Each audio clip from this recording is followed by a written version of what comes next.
Okay, well, we'll try and sort that out. Well, that's one of the challenges of working from home, right? We deal with it on the go.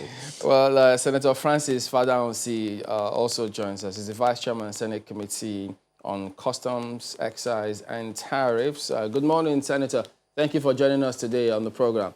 Well, we did see you in the report eventually about the motion concerning the service chiefs. Well, Senator Ndume did say, look, that was not his original motion.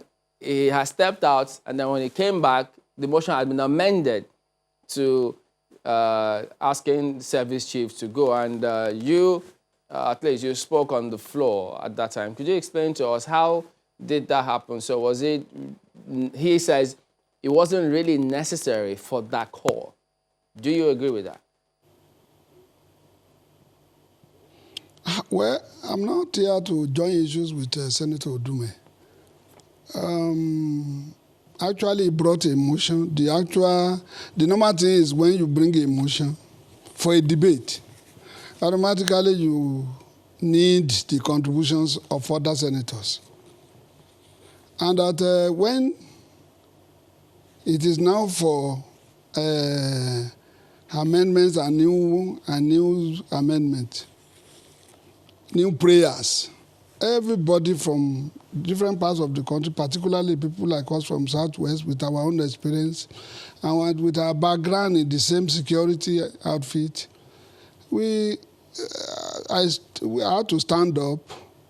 The whole Senate agreed that since every day, every time we stand up, 1 minute for losses of our own boys and girls in the war theater, and the innocent people, particularly around that area, plus all other areas in like Northwest,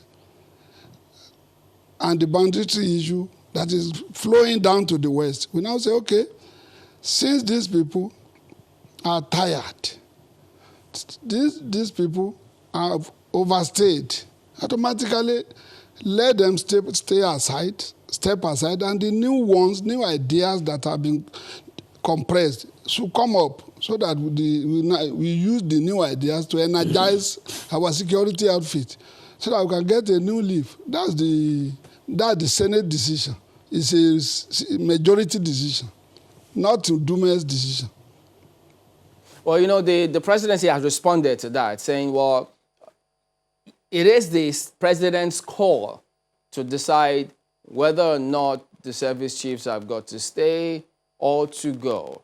What does that then do to the call by the Senate that the service chiefs should step aside? Well, the president has the power to hire and fire, but he is the president of the country. He is the father of the nation. He's the commander-in-chief of all the armed forces.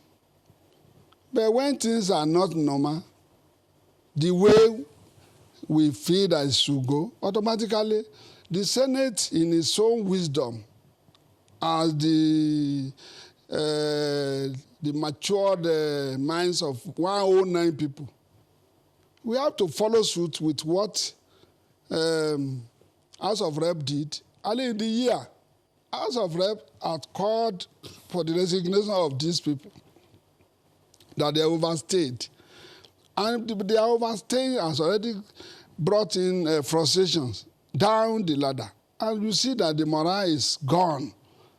Then the Senate, with all the discussions we had yesterday, the Senate now decided, well, if these people can no more deliver, both Borno, Katsina, here and there, only for them to be going and coming out telling us this, then we ask them, stay aside, let the new ideas come. It's not something that is a big deal. The president, we advise the president, that is a strong advice from the Senate.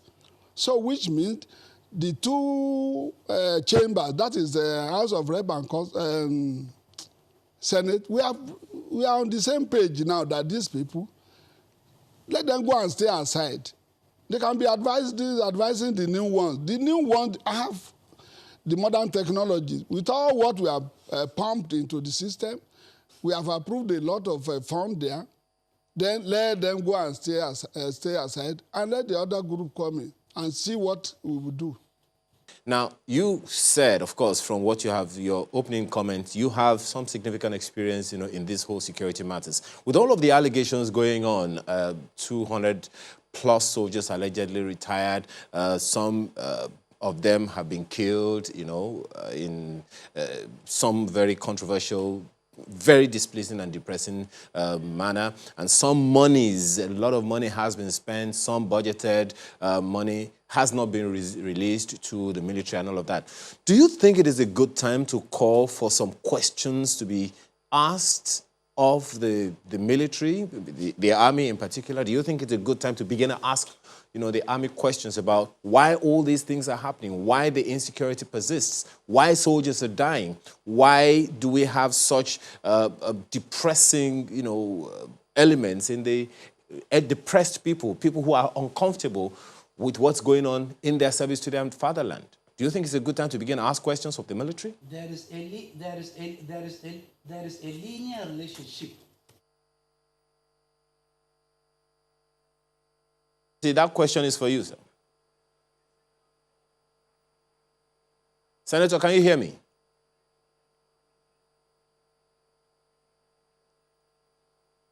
I'm not sure. What it is turning out to be. Okay, well, let's go again. Okay, well, Senator, I hope you can hear me right now. Yes, I'm hearing you. Yes, I was asking. Good time for us to begin to ask questions from the army about why soldiers are allegedly retiring or resigning their appointments, why soldiers are being killed in various states, in the northern region in particular, why monies that are meant for the soldiers are allegedly being diverted or not being given to them to boost their welfare. Do you think it's a good time to begin to ask questions? Well, I would suggest, on behalf of my colleague, that if Mr. President, in his own wisdom, can call for serious forensic auditing into military operations, even from when he has taken over, things will have been normal. We will have seen what is going on there. But when we are afraid of our own people we pay, these are the people we employed. He employed them. He gave them uniform. They cannot be lord over his people. They are supposed to protect us. We pay them to protect us. Automatically, when things are not going well, he has the right, he has the power to look into the activities of the military. He is a soldier to the core, and he will die a soldier, brave soldier. He's a brave man. Let him order the forensic auditors into their activities. He will see what is going on. After all, he was the one who ordered the auditing into NDDC, and things are going normal. And people, the whole world is seeing what is going on in NDDC that has not made the Niger Delta to grow. It's the same thing he should do to the military. It's the same thing he should do to all the revenue agencies where all these fraud and corruptions are perpetrated. Let the president take the bull by the horn. He did it he questioned Magu. And automatically he will be able to question the military guys. What is going on in the world? We are hearing everything. He will not hear everything. We are his ear. 109 of us are representing his senatorial constituencies. 360 of young men and women, they are representing the constituencies, which means the whole constituency is for the Mr. President, which all of us represent, and we are supposed to gather information and tell him. That's why we are telling him the truth, that things are getting abnormal, things are getting bad. That is my advice for now. They should be quite to question. Not every day you demand for money. Demand for money to go and fight war.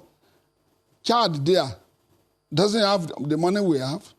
They were able to push the people away to Nigeria, almost 25 kilometers in the Nigerian territory.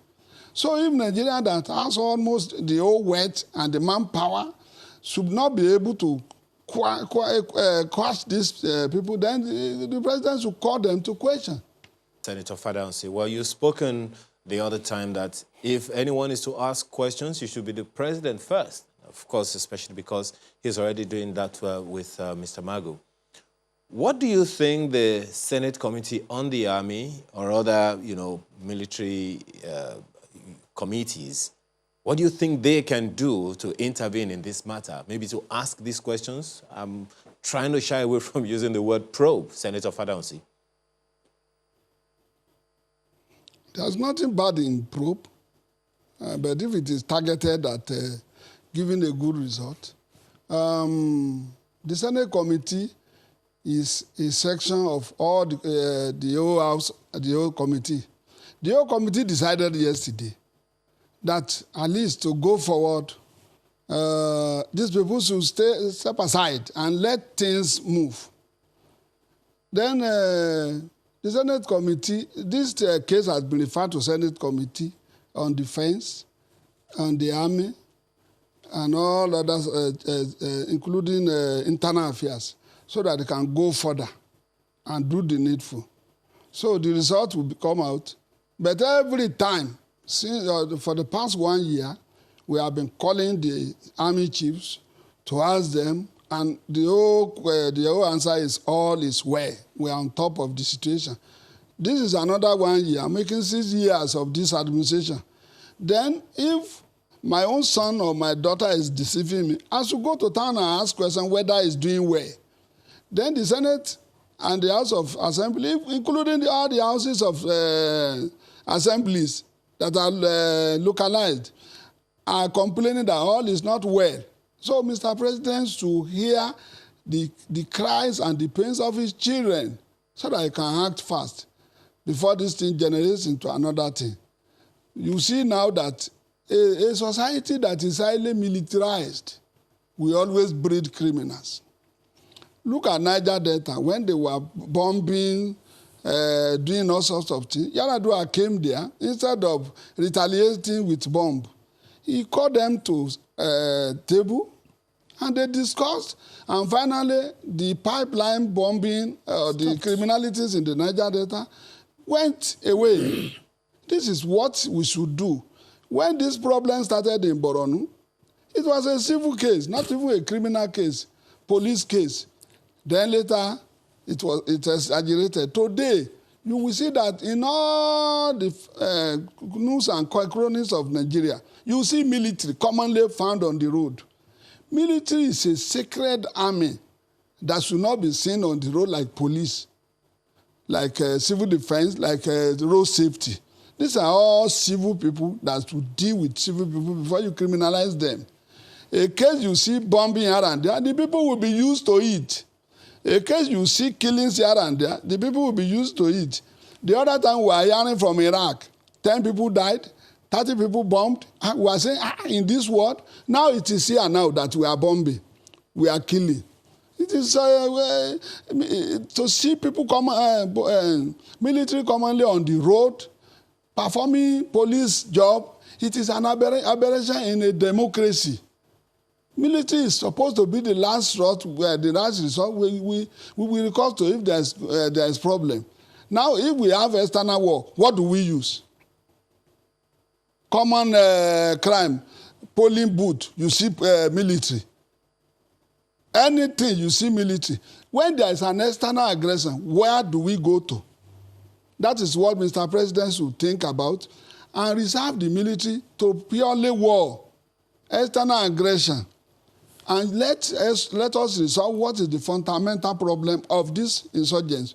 They are all our children, our boys. Most of them are even graduates, that they don't have work due to our own negligence. That's the question they are asking from us, and this thing is escalating to a lot of, almost throughout the region now. That's my own advice to the government. All right, Senator. We are on the same page. Apologies, Senator, but let's get back to Ms. Adesina now. I think we should have him speak to us. Ms. Adesina, could you please go ahead and respond? Yes, thank you, Chamberlain. I hope the network cooperates now.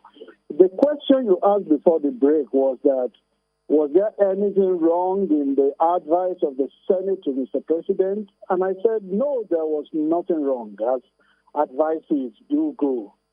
But the thing with advice is that when you have one, you assess it, you appraise it, you evaluate it, you then decide whether to take it wholesale, you decide whether to take part of it, or you decide whether to not take it at all.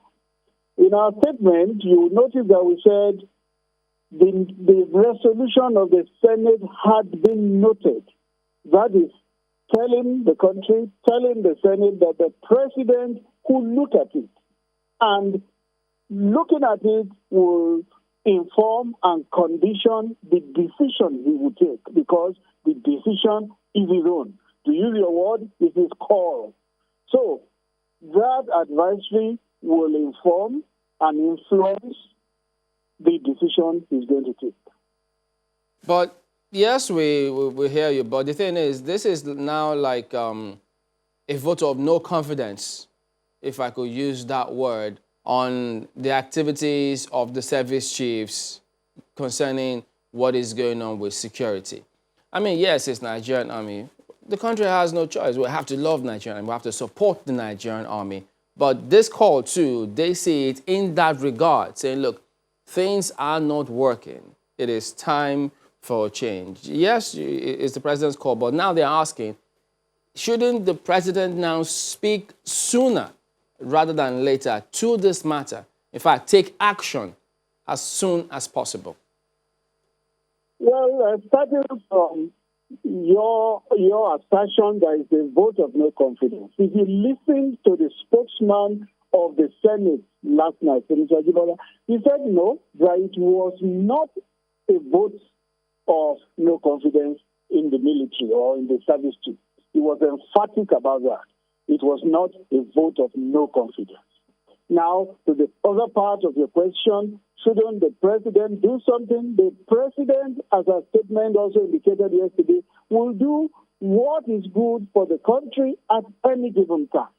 And on this matter of service chiefs and the military and the insurgency, he will do what is right at the given time. Well, I mean, there's a politician, so I don't know what other word, because this is English. If they are asking the service chiefs to step aside, where then lies the confidence? If they believe in their job, why should they be asking them to step aside? Don't you think it was just being political? Because they can't be playing politics with people's lives. People are dying as we speak, and so it calls for urgent attention. Yes, it's English, but there is also parliamentary register. When they say vote of no confidence, it has its peculiar meaning. And the Senate spokesman already indicated last night that what they did didn't amount to vote of no confidence. Do we have challenges, security challenges in the country? We do have. And the statement of the presidency admitted that yesterday. We have multi-pronged security challenges. Are they being tackled? Yes, they are being tackled. So let nobody sit back and begin to kick and throw stones at the people at the very vanguard of tackling these challenges in a way to dispirit them. No, they are doing their best. The president himself said, yes, he wanted more from them. And if after some time the president, who is in a position to assess what they have done, now says, oh, your best is not good enough, then he does the next thing. Well, there was another release, another press statement from the presidency, sometime last night, alluding to the killings in southern Kaduna. We read it earlier. I'm not sure you caught it. But the question I'd like to ask from that statement is where it says that in a situation in which one criminal group will kill a member of another criminal group out of ethnic and religious motivations, which in turn leads to the eruption of revenge and counter-revenge, thereby making the job of security personnel deployed to protect lives more difficult. This statement suggests that the presidency is aware that there are some bandits in action right there in southern Kaduna. If this is true, Are the security agents aware of this? Can they just pick up these bandits and put an end to the banditry? Okay. In every society, there are deviants. There are deviants in every society. Even in the best countries of the world, you still have deviants. In the most peaceful part of the world, you still have deviants. That is why you have security forces in different countries, because they know that these deviants can rear their heads in one way or the other. In Kaduna, the situation is primordial, and it has lasted for decades. That statement last night that you referred to also asked the people to cooperate so that there could be peace in that part of the country. Unless the people themselves also cooperated, peace will be difficult, because it's not every time you legislate or enforce peace. Even the stakeholders themselves must be willing to have peace. So it's not just a matter of going out there and picking the bandits. It's going to be a collaborative effort. Well, Mr. Adesina, last night on the news at 10, Senator Ndume said, well, the military, they are poorly funded, they're not well equipped, so they can't perform when they don't have the machinery, the wherewithal to do that, and that some funds has only just been released to them. I don't think it's even up to 60%. Maybe I think it's at about 40–50% of funds or thereabout. So how is it that at this point, in spite of all the funds allocated by the National Assembly, approved by Senate, funds are just being released and then they are not well equipped? Because he's chairman Senate Committee on the Army. Yes, thank you. Yeah, there is a difference between funds allocation and funds release. We hear when funds are allocated, but between the point of allocation and the point of release, you can have another full quarter or even 6 months. So, and that often is a question of paucity of funds. If the funds are not enough to go around all the vital sectors in the country, you have to apportion.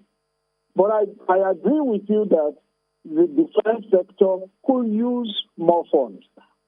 But if you now compare what used to be with what is now, I think there is a great improvement in terms of funding the military. They may not have arrived at where they want to get yet, but there's a lot of improvement. Senator Fadahunsi, who incidentally is my own senator representing my senatorial district, spoke about auditing the military, just as NBDC is being audited. He seems to have forgotten that audit, particularly audit of military procurement, and it was done. It lasted over several months, and many senior officers were indicted, and they were forced to return some of the funds, and some are still on trial. So an audit has been done, and funding has improved, but we may not have got to where we want to be. Well, Senator Fadahunsi, you want to quickly react to what Mr. Adesina said? Well, Senator Adesina is my own junior brother. He's doing his job. I won't blame him. But he knows the reality on ground. All of us, when we go outside our villas, we know what is going on in the villages where we come from. Things are not normal there. He knows. He's a free citizen. Let him take his car from here to Osun. If he can go freely without the army escort or a police escort, or go through Kaduna without any escort. If he goes and come back, which means he has gone through Amotekun training. But what we are saying now is, we should, for now that we are having issues, we should call a spade a spade. A situation where many soldiers are withdrawing and running away from, deserting the army, going away with our arms and ammunition, unchecked. Most of them, they have run away in thousands. Most of them were killed by Boko Haram and all the insurgencies, and they have taken away their guns. These are the problems we are having in the society now. Because they didn't run away for nothing. They are still using part of what they have taken away to humiliate us. Senator, with guns I'm on afraid the we road, need to... even in the night. We need to My own conclude on with this my one, brother. Senator. My apologies on this, Senator. But quickly, Mr. Adesina, are you going to take up the challenge? No, the senator begged the question. The question was, does he know that the military was audited? But he begged the question. He went into extraneous issues. We all know that there are challenges in the country. Everybody agrees. Everybody agrees. There are challenges, but these challenges are being encountered, are being faced up front, and we will overcome. We will overcome. I agree that the challenges are enormous. They are daunting, but this is not the time to begin to throw stones and kick those who are confronting the challenges on behalf of the country.